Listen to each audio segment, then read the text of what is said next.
This is what I like to call my favorite Megadeth story, because when I was younger, 17, I used to listen to Megadeth all the time. They were my favorite band. So much so that I had a ton of their shirts, probably most of their shirts. I used to like to say that I had one for each day of the week. There's something to brag about, huh? But anyways, this is my favorite story about one of those shirts.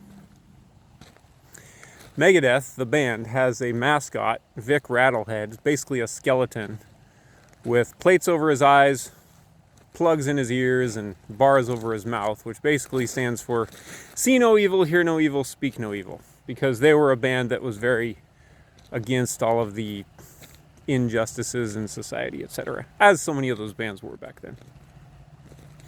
Which is kind of cool in some ways, but they really missed it a lot as well. So, I had a shirt with that mascot, Vic Rattlehead, holding a bloody axe on it and like coming out at you. And one day in Reno, Nevada, I was getting on the bus, and there was this little kid in front of me, probably like 4. Let's see, that would make him roughly 38 now. I wonder if he remembers this. He was walking with his mom, getting on the bus, and he was all happy-go-lucky, just smiling, bouncing around.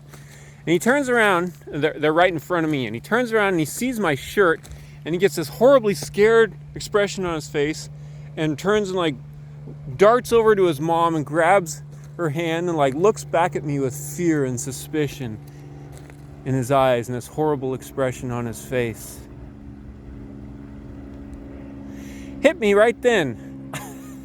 I said, that's the last fucking time I ever wear these stupid fucking Megadeth shirts. You get it? It's all about influence, people. I can tell you a lot about a person by whatever they choose to do with whatever amount of influence they have for children and on children.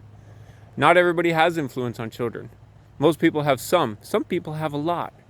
Whatever any particular person chooses to do with that influence for children tells me so much about those people.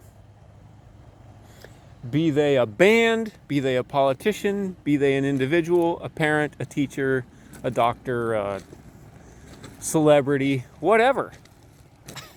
And I like to say this too, like Jesus in the Bible, he says, whoever causes one of these little ones to stumble, it'd be better for them to be thrown into the sea with a big fucking rock tied around their neck. Okay?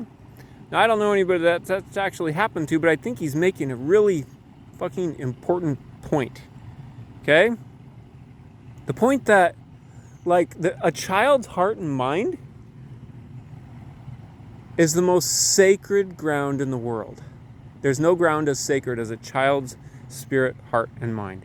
And whatever you, I, Megadeth, Metallica, Joe Biden, Donald Trump, transgender people, Christian people, celebrities, non-celebrities, the guy down the street, or your friends and neighbors choose to do to influence children, he cares very much.